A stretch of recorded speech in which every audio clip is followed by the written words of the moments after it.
I'm Diego Sanchez, COO of HW Media, and this is 10-Minute Talks. My guest today is Noel Christopher, Chief Real Estate Officer at Evernest. Noel, welcome to 10-Minute Talks. Thank you for having me. It's so great to have you on. Before we dive in, could you give a 30-second introduction of yourself and Evernest? Sure. So I'm Noel Christopher, Chief Real Estate Officer with Evernest. I have a deep history in the single-family rental, business, and have been involved in real estate for many, many years.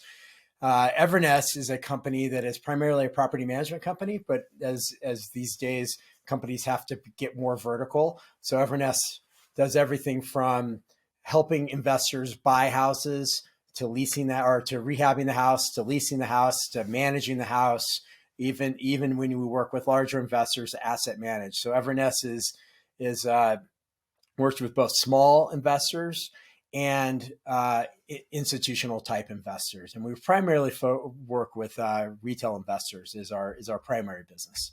It's really interesting. You're kind of working both sides of the equation there. So what attracted you? You've been in single family rental for a number of years. What attracted you to that space, and then to Evernest in particular? Sure. So prior to being in the SFR space, I was in commercial real estate, and during the great financial crisis, I got into investing into single family rental real estate. Buying foreclosed properties, fixing them up, leasing them out, and it's the short story long is when Invitation Homes decided to come to Chicago, I became their primary broker and bought thousands of homes for them in the Chicago market. And I realized at the time that this was not a trade, that this was an industry that had very little standardization, very low level of service on the property management side. And so I went all in. And since really late 2011, I've dedicated my career in the single family rental space. And so, it attracted to me because 90% of, or 80 something, high 80% of all single family rentals are owned by small investors. So there's so much opportunity in this space where a lot of money's left on the table with property management and the services that are provided there. And it hasn't been institutionalized. And even when it does become institutionalized, it's a small amount. So it's still a mom and pop driven business. And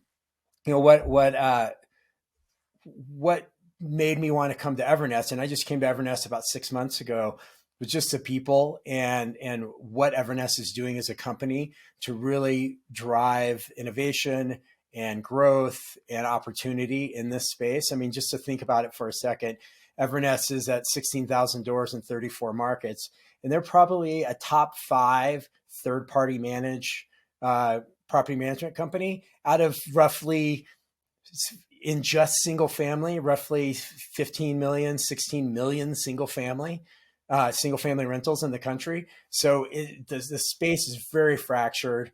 And again, with that low level service that's being changed. And then the institutional funds got involved in 2012. And I've been involved very much heavily on that side on what they're doing in the space to help provide housing for people who need homes. So, but Evernest, what attracted me to them was just the quality of the people and the company and what we're doing nationally. Several of the players that are trying to make that ecosystem less fragmented are backed by big institutional capital. And it seems like you have a little bit different of a model in that you're working with a bunch of retail investors as well. Could you talk about how you differentiate there? Sure. Well, I mean, if you really look at the landscape of single family rental, it's dominated by small investors. And don't get me wrong, we manage for larger investors too. And what's really interesting is the efficiencies that you have to manage for the larger investors trickle down to the retail investor.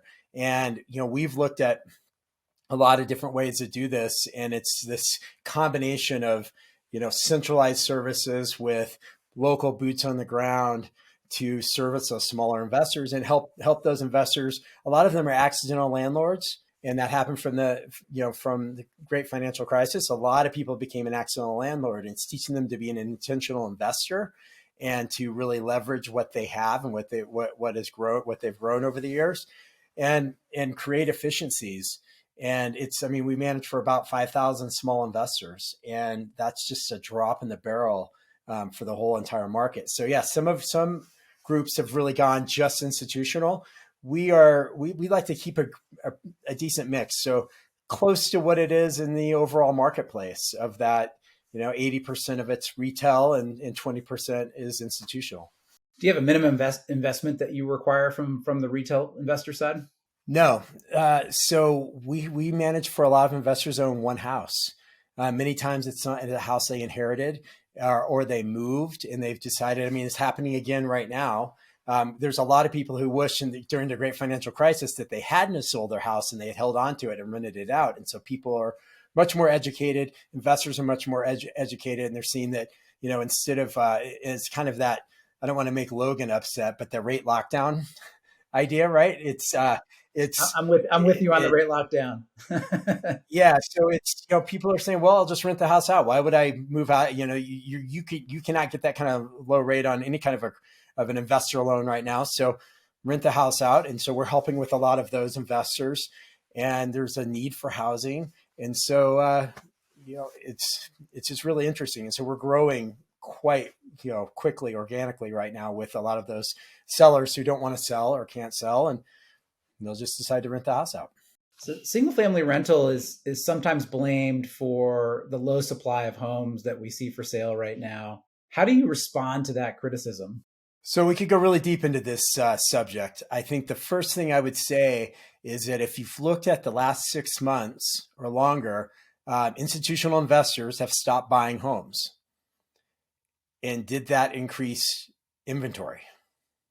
Not really, right? So, it's really hard because anytime you're taking a home and you're either turning it into a rental or selling it to an owner-occupied investor, there is somebody else, because of the lack of supply, that cannot get that home. So a homeowner buys that home. There's a renter that could have moved into that home. And so, the other point of this is many of the institutional investors are doing a couple of things. They're buying older housing stock that an owner-occupied buyer may not want to buy, that either goes to somebody who's going to flip that home, or an investor who's going to buy that home and then turn it into a livable house that somebody wants to live in. Or they're actually now buying land and building homes. That is not taking away supply from anybody. That is actually, supplementing the supply that's needed.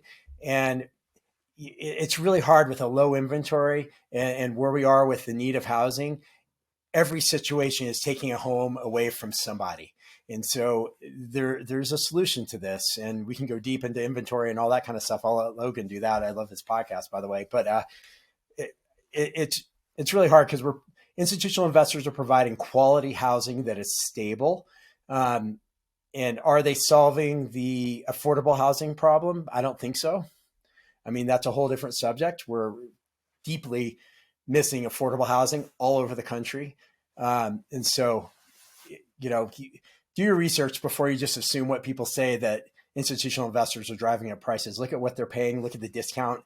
They're paying a little bit less for homes usually, and they're doing more work on them. Yeah, let's talk a little bit about managing all these homes. So you've got 16,000 homes in 34 markets. What role does technology play in the acquisition of those homes, repairing those homes, bringing them to market and renting them out, and then dealing with the tenants? What role does technology play in that process? Sure. So first, really quickly, talk about the kind of customer we have. One customer is somebody who has a house that they own. They have a tenant in it, or they've moved out and they're going to move on to another house and they want to rent that house out. We are then placing a tenant, managing that tenant, managing the repairs and maintenance of that home along the process.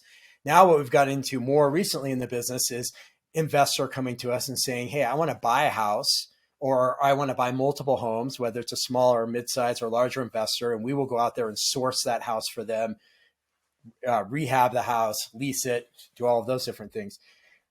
On the front end side of the acquisitions, the amount of data that's available these days to be able to research and understand markets and understand a house, understand a neighborhood, a great place to buy, understand what the rents will be. There's plenty of that technology. That's the easy part. The hard part is managing the house. And so there is very few out of the box technology solutions that can both serve a larger investor and a smaller investor. And not only that, as you get into scale, many of the prepackaged platforms have a process that you have to follow that doesn't really fit with being in 34 markets, managing 16,000 homes and growing that. So we have slowly been internalizing our own processes, building our own data warehouse.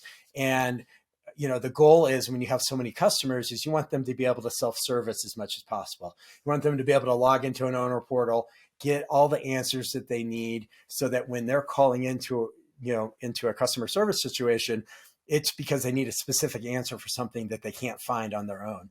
And so you have two customers. One is the owner and the other customer is the tenant. So the tenant is a direct relation on how quickly respond to a work order, to tenant retention. And, you're not always saying you want to push the rents as much as you can. You need to look at the situation of the tenant and where you need to be. And that's a revenue management thing that larger funds do a lot. And a lot of property managers don't always do. They're just collecting the rent and whatever happens, happens. But as you get into more of the institutional investors and that bleeding down to the retail investor, understanding all of the different motivating factors, understanding a motivating factor of when a owner, when their repairs and maintenance hits a certain percentage of their revenue, they may want to sell. And so really having that data and to understand your customers on both sides is really important. And also to manage, because it's a matter of how many employees you have per door, what's in market, what's out of market, all these different things. You need technology to tie all that together. So you've been growing pretty quickly. How do you look at growth for the rest of this year and into 2024? Are you looking at organic, inorganic, or a combination of the two? Yes. So we have been growing very quickly, and that's been a combination of acquiring property management companies and organic growth. And then also we are exploring the asset management side or the asset ownership side of things as well. So are we going to start as a company, because we're vertically integrated, owning our own assets and growing our business that way? And, one of the other ways that we get a lot of inventory is we grow as well as we have owners that churn, and then we have new owners that want to come in and buy those. So we're trying to create that entire ecosystem for somebody to own an asset. A lot of acquisitions are happening right now. If you think about a lot of property managers who in the past 5 or 6 years, a lot of their growth was based off of transactions. And that's a very high margin business, whereas property management is not a very high margin business and requires a lot of processes and a lot of gumption and getting your hands dirty and really diving into a business. So we're seeing more property managers wanting to sell right now because they're not able to see the high margin transaction business. So there's some side effects of not just real estate agents, but also property managers, everybody in the real estate industry taking a look at their operations and figuring out, okay, is this the time to sell? What do I want to do? And you have the larger operators looking internally to become more efficient. And, we're really focusing on that organic growth to bring in those retail clients, growth to bring in some more institutional clients to manage, and then acquiring other property management companies. But really, mostly we acquire the contracts. Really interesting conversation, Noel. Thank you so much for joining me today. Yeah, you're welcome. Thank you. I really appreciate it. And I love the work that you do at HousingWire. Thanks so much. Take care.